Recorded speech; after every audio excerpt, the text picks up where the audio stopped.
So I'm originally trained as a physicist and an applied mathematician, and over the years have worked in multiple research areas.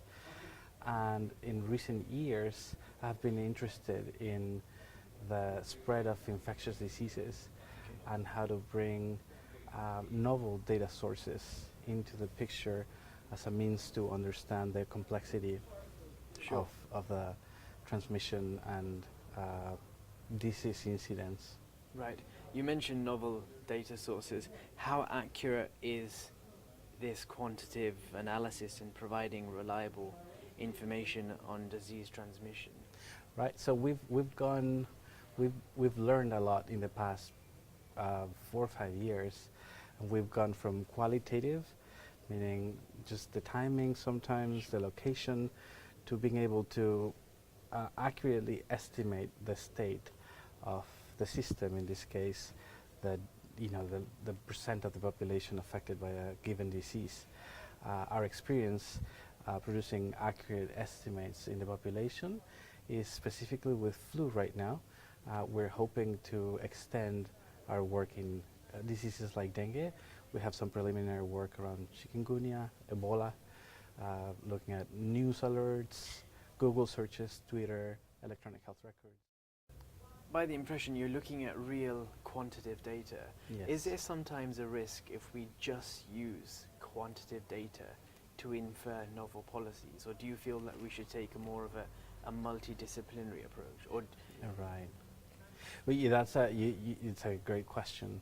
I think decisions in societies need to be made by multiple sectors of the population.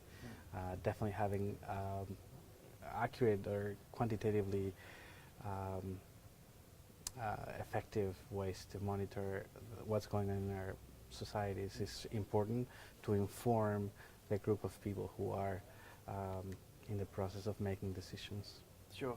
And a lot of the places that these infectious diseases are endemic, the people that are where the disease is actually endemic in, they're constantly migrating. So the epidemiological information can sometimes be rather vague. Right.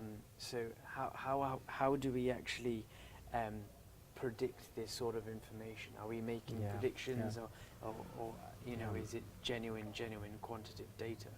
So we rely heavily on traditional surveillance data to validate our novel data sources as ways to track them, the traditional ones.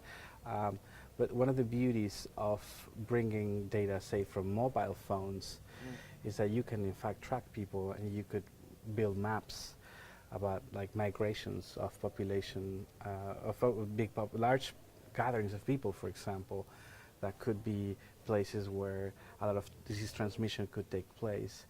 So while there's the challenge of understanding how these novel data sources will be useful, there's also the opportunity to identify new ways in which we can use that information. Right.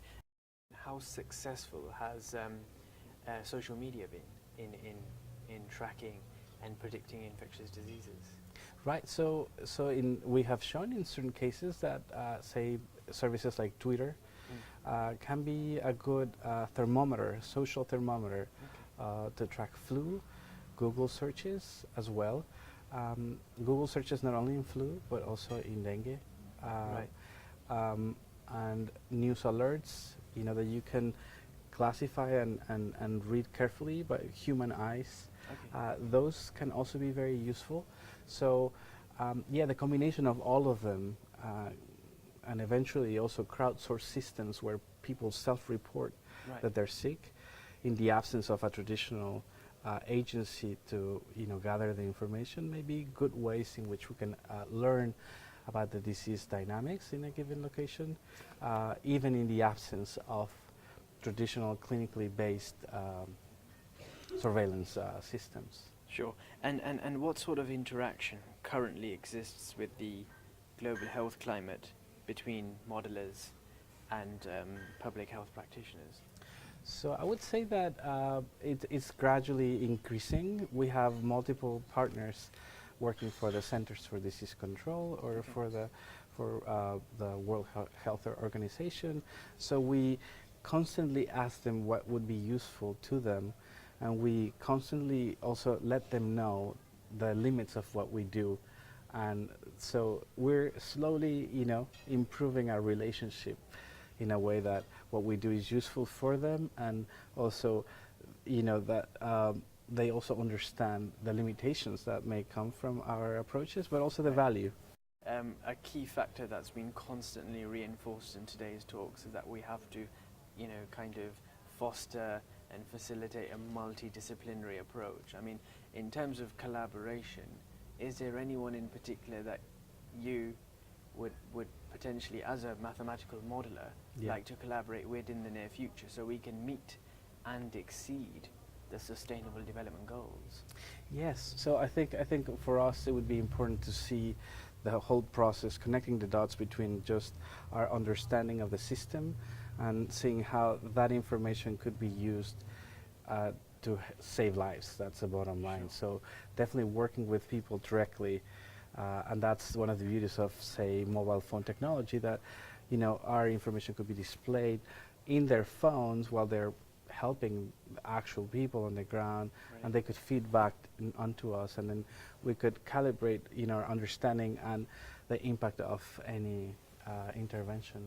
Fantastic, brilliant. Thank you ever so much, Dr. Mauricio. It's been a pleasure. Thank you.